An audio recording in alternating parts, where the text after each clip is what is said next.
नमस्कार, मैं हूं अभिषेक चौहान। स्वागत है आपका ADRGS एकेडमी पर। आज का टॉपिक है कंप्यूटर ज्ञान और इसके अंतर्गत अर्थात जो सब टॉपिक है वो है ऑपरेटिंग सिस्टम।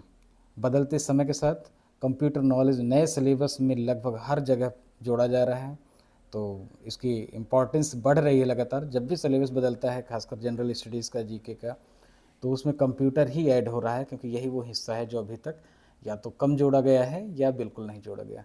तो इसकी नॉलेज आपके लिए ज़रूरी है। ठीक है, आगे जो भी सिलेबस बदलेंगे जीके जीएस के, वो कंप्यूटर से ही संबंधित होंगे मुख्य रूप से। तो आइए शुरू करते हैं आज के सब टॉपिक अर्थात ऑपरेटिंग सिस्टम पर। ऑपरेटिंग सिस्टम है क्या? तो सबसे बड़ी बात इसके साथ ये कि ये कंप्यूटर का सबसे महत्वपूर्ण सॉफ्टवेयर है। कंप्यूटर आपका 3 अंगों से बना होता है मुख्य रूप से, जिसमें डेटा, सॉफ्टवेयर और हार्डवेयर, ये 3 हैं। तो आप देखेंगे कि सॉफ्टवेयर इसका महत्वपूर्ण हिस्सा है, अंग है, और सॉफ्टवेयर में सबसे महत्वपूर्ण अगर कोई है तो वो है आपका ऑपरेटिंग सिस्टम। और ऐसा क्यों है आप देखेंगे खुद ही आगे। कंप्यूटर की मेमोरी और प्रोसेसिंग को ये मैनेज करता है। ठीक है, कंप्यूटर की मेमोरी और प्रोसेसिंग को मैनेज करता है। साथ ही जितने भी सॉफ्टवेयर और हार्डवेयर हैं, अपने अलावा अपना खुद एक सॉफ्टवेयर है, अपने अलावा जो अन्य सॉफ्टवेयर हैं उनको और हार्डवेयर्स को, उनको क्या करता है, मैनेज करता है। तो इसकी इंपॉर्टेंस आपको पता चल गई। आगे देखते हैं। ऑपरेटिंग सिस्टम प्रोग्राम्स को कोऑर्डिनेट करता है। आपको पता है कि बहुत सारे प्रोग्राम कंप्यूटर में एक साथ रन हो रहे होते हैं एक ही समय में, और सभी को सीपीयू को एक्सेस करना होता है। उसके अंतर्गत मेमोरी को एक्सेस करना होता है, स्टोरेज को एक्सेस करना होता है। तो ये सारे कामों को संभव बनाता है आपका ऑपरेटिंग सिस्टम, क्योंकि यही सारे प्रोग्राम को कोऑर्डिनेट करता है, जिसके कारण ये जितने भी प्रोग्राम से अपनी ज़रूरतें पूरी कर सकते हैं और अपना एक्सेस कर सकते हैं जहां वो चाह रहे हैं। ठीक है, तो आप देख सकते हैं कि कोऑर्डिनेशन के रूप में इसका कितना महत्व है। इसके अलावा यह हमको और आपको कंप्यूटर से कम्युनिकेट करने में सक्षम बनाता है। ठीक है, हम कंप्यूटर की भाषा तो जानते नहीं, हम अपनी भाषा में बात करते हैं या डेटा इनपुट के रूप में इसमें देते हैं, लेकिन कंप्यूटर हमारी भाषा को जाने बिना हमारे साथ कम्युनिकेशन करने में सफल होता है। और ये सफल कैसे होता है? ऑपरेटिंग सिस्टम के दम पर। तो ऑपरेटिंग सिस्टम की इम्पोर्टेंस आप यहाँ भी देख सकते हैं कितनी महत्वपूर्ण है। ठीक है, और समग्र रूप से कहें तो अगर ऑपरेटिंग सिस्टम किसी कंप्यूटर में नहीं है तो उसका मतलब है कि कंप्यूटर यूजलेस है, किसी काम का नहीं है, केवल डिब्बा है। ठीक है, तो ऑपरेटिंग सिस्टम के विषय में आपने महत्वपूर्ण चीज़ें इसमें जान ली। आगे देखते हैं, आगे इसको और एलिबोरेट करते हैं। ऑपरेटिंग सिस्टम के प्रकार। ठीक है, ऑपरेटिंग सिस्टम के प्रकार मोटे तौर पर हम इसे 2 हिस्सों में बांटते हैं, क्योंकि अलग अलग यूज होते हैं। डेस्कटॉप और लैपटॉप कंप्यूटर के लिए अलग तरह के ऑपरेटिंग सिस्टम की ज़रूरत पड़ती है, जबकि मोबाइल, टैबलेट और MP3 प्लेयर के लिए अलग तरह के ऑपरेटिंग सिस्टम की ज़रूरत पड़ती है। एक एक करके देखेंगे। तो पहला है आपका डेस्कटॉप और लैपटॉप कंप्यूटर के लिए ऑपरेटिंग सिस्टम। देख लेते हैं कि इनके अंतर्गत कौन कौन से आते हैं। यहाँ जो महत्वपूर्ण है उन्हीं पर हम चर्चा करें। माइक्रोसॉफ्ट विंडोज़ जो कि सबसे ज़्यादा पॉपुलर है, दूसरे नंबर पर है आपका मैक, एप्पल के द्वारा डेवलप्ड है, सेकंड नंबर पर आता है ये, और तीसरा है लिनक्स। ठीक है, लिनक्स आपका थर्ड नंबर पर है। तो अब एक एक करके इनके विषय में भी जान लेते हैं। माइक्रोसॉफ्ट विंडोज़ से शुरू करते हैं। ठीक है, माइक्रोसॉफ्ट विंडोज़ क्या है? जैसे मैंने बताया, विश्व का सर्वाधिक लोकप्रिय है। ठीक है, 80% पब्लिक माइक्रोसॉफ्ट विंडोज़ को ही यूज़ करती है अपने डेस्कटॉप में या लैपटॉप सिस्टम में। ठीक है, सबसे लोकप्रिय सॉफ्टवेयर हो गया। 1980 के दशक में माइक्रोसॉफ्ट ने इसे डेवलप किया था, 80 के दशक में ही डेवलप हो गया था, और इसके बहुत सारे वर्जन आप देखते होंगे कि आ चुके हैं। विंडो को समय समय पर अपग्रेड किया गया। ठीक है, अपग्रेड किया जा सकता है। ठीक है, माइक्रोसॉफ्ट के द्वारा बहुत सारे वर्जन आज आपके सामने। ठीक है, तो सब पर हम चर्चा नहीं करेंगे, लेटेस्ट से और कुछ पहले के हम देख लेते हैं जिनके पूछने की संभावनाएं ज़्यादा होती हैं।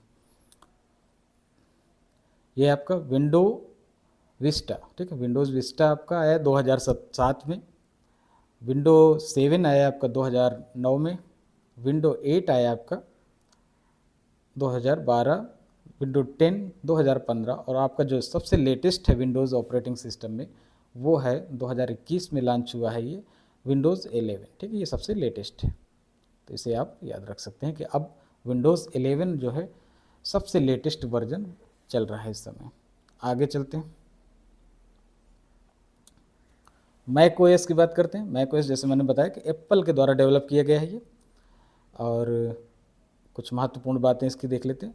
पहले इसके सॉफ्टवेयर को जो ओएस था इसका एक्स बोला जाता है, ओएस एक्स, ठीक है। और मैक्स कंप्यूटर में यह प्री लोडेड होता है। हाँ, ऑपरेटिंग सिस्टम के विषय में एक और महत्वपूर्ण बात है कि जब आप कोई भी सिस्टम लेते हैं, अगर वो ब्रांडेड है तो वहाँ पर प्री लोडेड ही ऑपरेटिंग सिस्टम आपको मिल जाता है। हालांकि आप उसको अपग्रेड कर सकते हैं, चेंज कर सकते हैं अपने अकॉर्डिंग, लेकिन अगर आप अपने डेस्कटॉप को असेंबल करवाते हैं तो वहाँ जो कंप्यूटर शॉप का सिस्टम है वो क्या करेगा, आपसे पूछेगा कि आप कौन सा डलवाना चाहते हैं, तो आप अपनी इच्छा से भी ऑपरेटिंग सिस्टम अपने डेस्कटॉप में डलवा लेते हैं, ठीक है। और अगर एप्पल के कंप्यूटर्स की बात की जाए तो वहाँ पर एम्बेडेड ही आता है, प्री लोडेड ही आता है, ठीक है, उनका अपना सॉफ्टवेयर जिसे मैक ओएस बोलते हैं, और बहुत सारे उनके भी वर्जन आ चुके हैं इस समय। अगर उनके वर्जन्स की बात करें तो सियरा, हाई सियरा, मोजेव और लेटेस्ट है इस समय जो सितंबर 2023 में ही लॉन्च हुआ है। लॉन्च की घोषणा पहले हो गई थी और लॉन्च की जो डेट है वो है आपकी सितंबर 2023, सोनोमा, ठीक है। और अगर इसकी कैटेगरी देखें तो मैक ओएस का ये 14वीं पीढ़ी का है, 14, ठीक है। क्लियर, आगे चलते हैं। लिनक्स की बात करते हैं, जो थर्ड पॉपुलर ऑपरेटिंग सिस्टम है। ये ओपन सोर्स ऑपरेटिंग सिस्टम है, ठीक है।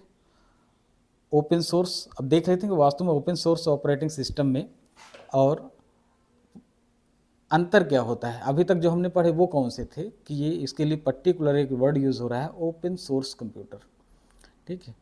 तो ओपन सोर्स की अगर बात करें तो इसे कोई भी मॉडिफाई कर सकता है। इस ओपन सोर्स ऑपरेटिंग सिस्टम का तात्पर्य क्या होता है, इसे कोई भी मॉडिफाई कर सकता है अपने ज़रूरत के हिसाब से, और इसे पूरी दुनिया में कहीं भी वो डिस्ट्रीब्यूट कर सकता है।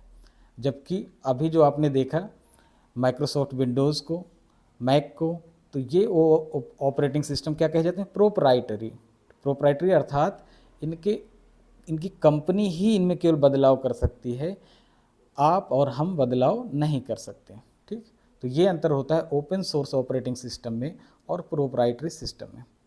एडवांटेज की बात करें कि लिनक्स का आखिर एडवांटेज क्या है, तो ये फ्री ऑफ कॉस्ट है। सबसे बड़ी जो इसके साथ जुड़ी हुई चीज़ें हैं क्या, फ्री ऑफ कॉस्ट है, और ये पॉपुलर है सर्वर की दुनिया में, ठीक है। सर्वर की दुनिया में पॉपुलर क्यों है, क्योंकि इसे कस्टमाइज़ करना आसान होता है, आप अपने अकॉर्डिंग इसे बदल सकते हैं। और जैसा मैंने बताया ओपन सोर्स ऑपरेटिंग सिस्टम को कोई भी मॉडिफाई कर सकता है अपनी ज़रूरत के हिसाब से, यही कारण है इसकी लोकप्रियता का। लेकिन इसे सबसे ज़्यादा यूज़ करते हैं कौन, सर्वर, ठीक है। सर्वर के लिए इसको इस्तेमाल किया जाता है। आगे देख लेते हैं मोबाइल, टैबलेट और MP3 के लिए ऑपरेटिंग सिस्टम कौन से चलते हैं, क्योंकि विंडोज़ या मैक ये सब नहीं चलते इसमें, वो डेस्कटॉप और लैपटॉप के लिए हैं लिनक्स। तो इसके देख लेते हैं। यहाँ सबसे पॉपुलर है आपका एप्पल का iOS, जो आपका एप्पल के मोबाइल में आपको प्री लोडेड मिलता है, और दूसरे अन्य हैं इसके अलावा गूगल एंड्रॉयड, ठीक। इन्हीं दो पे आप काम करते हैं और इन्हीं से आप भली भांति परिचित हैं, ठीक। आगे चलते हैं। हाँ, कंप्यूटर जीके के विषय में भी कुछ देख लेते हैं। कभी कभी इनके विषय में भी, ये वास्तव में जीके का ही हिस्सा है, पर चूँकि कंप्यूटर से बेसिकली रिलेटेड है इसलिए इसको जो है यहाँ देख लेते हैं। कंप्यूटर जीके में आप माइक्रोसॉफ्ट, अभी हमने चर्चा की माइक्रोसॉफ्ट के विषय में, तो वर्तमान में इसके चेयरमैन और CEO हैं सत्या नडेला, भारतीय हैं, ठीक है। तो चेयरमैन और CEO कौन हो गए, सत्या नडेला। संस्थापक की बात कर लेते हैं तो बिल गेट्स और पॉल एलन ने मिलकर इस कंपनी को खड़ा किया था 1980 के दशक में, ठीक। आगे चलते हैं, एप्पल की बात करते हैं, अगली महत्वपूर्ण कंपनी है। इसके CEO वर्तमान में कौन है, टिम कुक। और संस्थापक की अगर बात करें तो स्टीव जॉब्स, स्टीव वोजनियाक और रोनाल्ड वेन, ठीक। ये 3 संस्थापक हैं। तो आपके स्टीव जॉब्स के हैं, सह संस्थापक हैं वोजनियाक के साथ और रोनाल्ड वेन के साथ। क्लियर, आगे चलते हैं। लिनक्स के विषय में देख लेते हैं, काफ़ी इंटरेस्टिंग है लिनक्स के फाउंडर के विषय में जो स्टोरी है काफ़ी इंटरेस्टिंग है। और CEO वर्तमान में यहाँ 2023 में ही बने हैं ये, इसलिए और महत्वपूर्ण हो जाते हैं। 2023, 2023 में ही लिनक्स के सीईओ नए आए हुए हैं, उनका नाम है रिचर्ड सीट। सीट बोलते हैं, स्पेलिंग है इनकी SEIBT, SEIBT, ठीक है। यहाँ बी साइलेंट है तो सीट बोल देते हैं, या सीब्त आ जाए तो भी आपको कंफ्यूज नहीं होना, रिचर्ड सीट, ठीक। संस्थापक की बात करें तो लाइनस टोरवाल्ड्स हैं, और ये एक स्टूडेंट थे जिस समय इन्होंने लिनक्स की स्थापना कर दी थी। इनको प्रोग्राम में कहीं दिक्कत आ रही थी तो इन्होंने एक यूनिक्स डेवलप किया। यूनिक्स भी एक तरह का प्रोग्राम होता है। तो लाइनस और यूनिक्स मिलकर लिनक्स की स्थापना हो गई। लाइनस टोरवाल्ड्स इसके संस्थापक है, लाइनस यहाँ से लिया गया, प्लस यूनिक्स, ठीक है। तो इन दोनों ने इन दोनों को मिलाकर लिनक्स की स्थापना हुई। और लिनक्स के विषय में जैसे बताया जाता है कि ओपन सोर्स ऑपरेटिंग सिस्टम है ये, जिसे आप मॉडिफाई कर सकते हैं, ठीक है, और किसी भी तरह के परिवर्तन जो आपके लिए ज़रूरी है कर सकते हैं, ठीक है। तो ये रहा हमारा आज का टॉपिक, ऑपरेटिंग सिस्टम। मिलते हैं कंप्यूटर में किसी अन्य महत्वपूर्ण टॉपिक पर अगली क्लास में। Thank you very much. और हाँ, अगर आपको ये महत्वपूर्ण लग रहा हो और ऐसा लगा हो कि ये वीडियो आपके लिए उपयोगी हो सकता है, आपके लिए